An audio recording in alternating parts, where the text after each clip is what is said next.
day of January the 6th. And as the President made clear yesterday, we are committed to an orderly transition and to a safe inauguration. And the American people deserve nothing less. And I'm looking forward today to hear about the efforts for deploying the full resources of the federal government to ensure that both of those occur. And I look forward to the details of those efforts. And let me just say to each and every one of you, it's been my great honor to serve as your Vice President. And should this be the last time that we're together, let me extend my gratitude to each one of you for your service as well.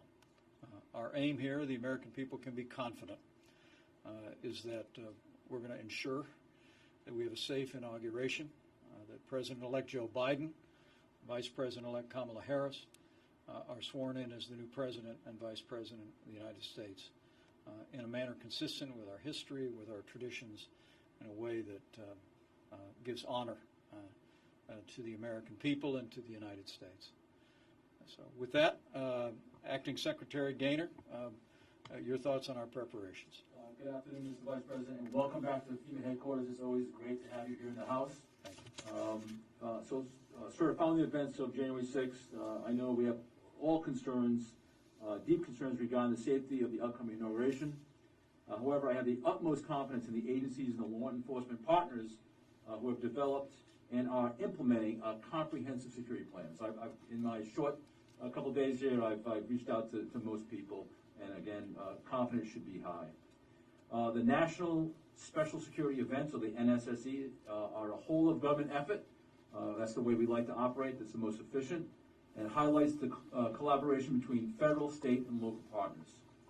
In this inauguration of the 59th presidential inauguration, but it's also the 67th overall NSSE. Nearly 200 agencies have come together to ensure the security, the safety of government officials, facilities, and the general public. DHS, with the lead responsibility for design, planning, and implementation for security operations in coordination with our interagency partners for the 2021 inauguration, has designated this event as a national security special event. And finally, sir, U.S. Secret Service assumes the mandated role as the lead federal agency for the design and implementation of the operational security plan. The FBI has the lead responsibility for domestic intelligence, counterterrorism, investigations of crimes, and FEMA has responsibility for emergency management and consequence management. And so with that, I'm going to pass it to Director Murray of the U.S. Secret Service. Thank you, sir. Thank you, Mr. Vice President. I appreciate the opportunity to talk to you about the extent and the depth of our inaugural security planning. It's been going on for many, many months now. As the Acting Secretary mentioned, this is an NSSE, the 67th. NSSEs are born out of experiences like we all endured back in 1996 down in Atlanta with the bombing there. It was recognized by congressional leadership and then President Clinton that there was a gap in the coordination between federal, state, and local organizations when it came to security planning and crisis response. So in an effort to remedy that situation, there's a bit of legislation, and we wind up with this NSSE model we've been employing for about 22 years now. The Acting Secretary enumerated the three agencies that take the lead here: FEMA, FBI, and Secret Service. And as he mentioned, the Secret Service is mandated to serve as the lead entity for operational security planning, design, coordination, and execution. I think the general public is very familiar with the Secret Service's protective mission when it comes to our protected persons, presidents, vice presidents, foreign heads of state, and so on and so forth. But with NSSEs, we're talking about ensuring the safety and security of everyone: the general public, members of Congress, staff, anybody that's associated with the event. So interesting to point out, make sure the general public's aware of that. Those three lead agencies get together well before the event takes place. For instance, once campaign stop ends in the Secret Service, we begin preparing for the next one. That includes getting ready for the next inaugural. So it's fair to say that we've been talking and thinking about this inaugural for more than 3 years now. Last May, those three agencies got together and they stood up what's called an executive steering committee, which serves as a unified command. At that point, they're joined by a number of key agencies. Here in D.C., too many to mention, but here in D.C., we're talking about Metropolitan Police Department, U.S. Capitol Police, a number of elements from the Department of Defense, and the list goes on. That unified command then goes ahead and identifies critical areas for the event, and they establish subcommittees to focus on different mission requirements. There's more than 24 for this inaugural. I won't list them all, but probably pertinent of interest would be we have subcommittees regarding civil disturbance, another one regarding crowd management, a separate one concerning airspace security, and the list goes on and on. Those 28 subcommittees report to the Executive Steering Committee. Those are your planners. What's represented there, sir, starting back in May, is more than 100 agencies and many hundreds of professionals in law enforcement, military, and the intelligence field. The Acting Secretary mentioned this is the 67th since 1998. It's also important to note that half of those 67 took place right here in the National Capital Region. And that really serves to underscore the long-standing partnerships and the very, very deep collective experience all these agencies have in securing these very critical national events here in the National Capital Region. I imagine the question in everybody's mind is, why is it we think that what happened on January 6th can't happen again next week? And I would point very keenly to the level of planning and coordination we've been carrying out for more than 9 months. We are highly confident in our security plan, but we are always wide-eyed and sober and looking to capitalize on lessons learned. So, of course, we're taking a look at the events next week to ensure that we've covered down. I think another way to answer that question is, what programs and measures do we already have in place that would have prevented something like that happening? Our perimeter is expansive. It basically covers most of downtown Washington, D.C. It's effectuated by many, many miles of hard fence, and is supported by many, many thousands of law enforcement and National Guard personnel. The National Guard has been extremely supportive in this regard. We're very mindful that they have a mission beyond the National Capital Region, and we're working with the General and his staff to ensure that we don't deplete all the various states of what they might need over the coming days. And with that said, sir, I'll turn over to General Hoganson for his comments. Thank you. Thank you, Jim. General. Thank you, Vice President Pence, for the opportunity to cover what our National Guard troops are doing in support of district and federal authorities and around the nation. Right now, we have approximately 7,000 National Guard soldiers and airmen on the ground in support of the federal lead agency, and we're building to 21,000 for the upcoming inauguration. They're under the command and control of Major General William Walker, the Commanding General of the D.C. National Guard, and they're providing security, communications, logistics, and coordination with all supported agencies. For the safety of all involved, and in close coordination with the agencies we're supporting, our Guard members are armed and equipped commensurate with the missions they've been asked to do. This is what we do, and we're trained to do it. As always, our first priority is to protect people and property and the safety and well-being of our National Guard personnel and their families. I visit with these men and women every night, and they understand the importance of this mission.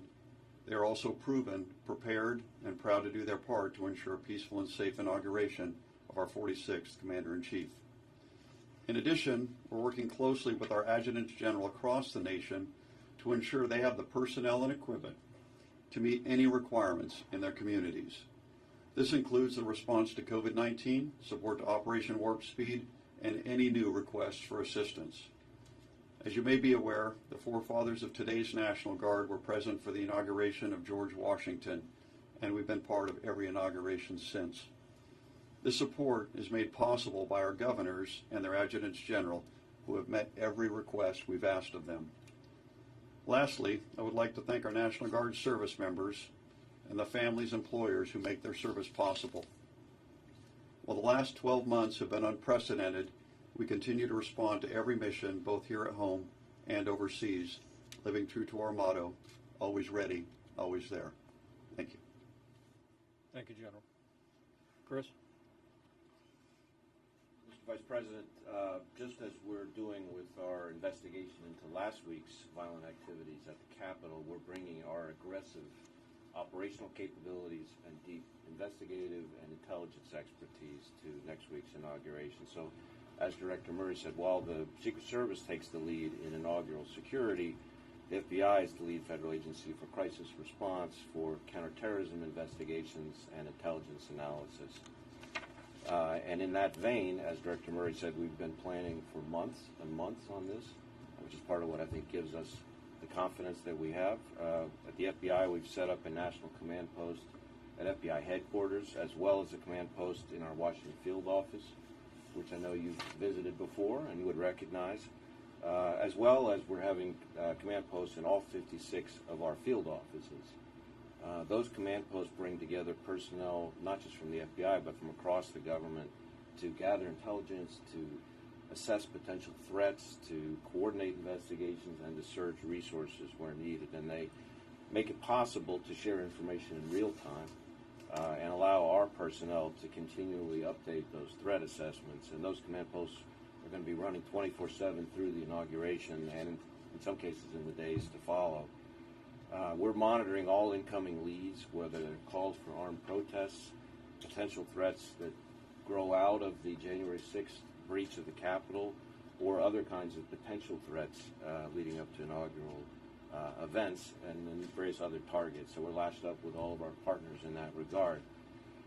When we talk about potential threats, maybe I'll just say a word or two about that. We are seeing an extensive amount of concerning online chatter, I think it's the best way I would describe it, about a number of events surrounding the inauguration. And together with our partners, we evaluate those threats and what kind of resources to deploy against them. Right now, we're tracking calls for potential armed protests and activity leading up to the inauguration. And the reason I use the word potential is because one of the real challenges in this space is trying to distinguish what's aspirational versus what's intentional. We're concerned about the potential for violence at multiple protests and rallies planned here in D.C. and at state capitol buildings around the country in the days to come that could bring armed individuals within close proximity to government buildings and officials. As you can imagine, the volume of information out there is significant, but we've been pushing that information as rapidly as possible to all of our relevant law enforcement and intelligence partners. And if we find that an individual poses a violent threat, then we and our partners will take advantage of every lawful authority and method we've got to disrupt any attempt or attack. Our posture is aggressive, and it's going to stay that way through the inauguration. So in that vein, we and our partners have already arrested more than 100 individuals for their criminal activities in last week's siege of the Capitol and continue to pursue countless other related investigations. And those help not only prevent those individuals from any effort to repeat that kind of activity, but also should serve as a very stern warning to anybody else who might be inclined to try to engage in that activity.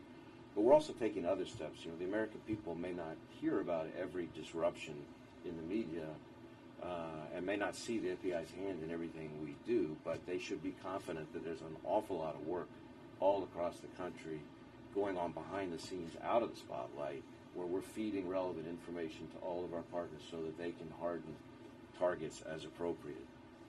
And as I said, we're looking at individuals who may have an eye towards repeating that same kind of violence that we saw last week. I mean, from January 6th alone, we've already identified over 200 suspects. So we know who you are if you're out there, and FBI agents are coming to find you.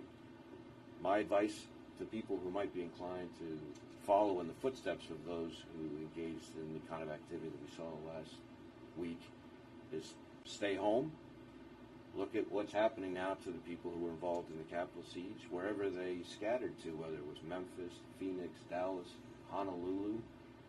What they were finding is we've got FBI agents tracking them down and arresting them. And if I were those people, you don't want to be the ones that have FBI agents knocking on your door at 6 a.m.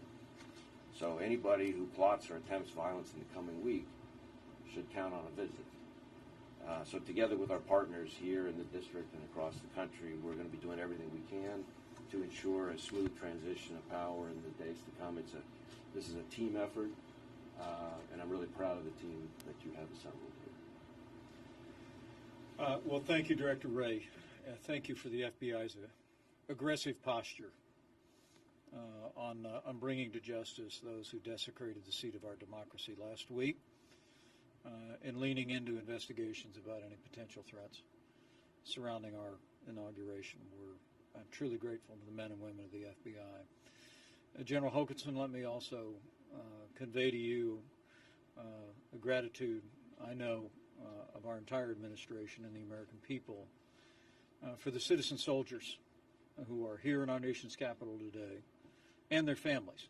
I hope you'll convey to them just how proud and grateful the American people are for the work they have done and that the work they'll do in the historic days ahead.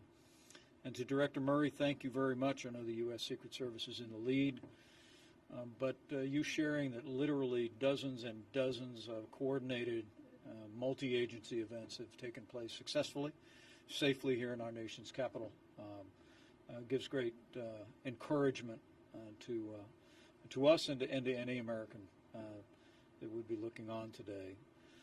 And to the Acting Secretary, thank you for FEMA's role in all of this important work, and I look forward to a further discussion. But I want to say to each and every one of you, on behalf of the President and on behalf of the nation, to remain vigilant.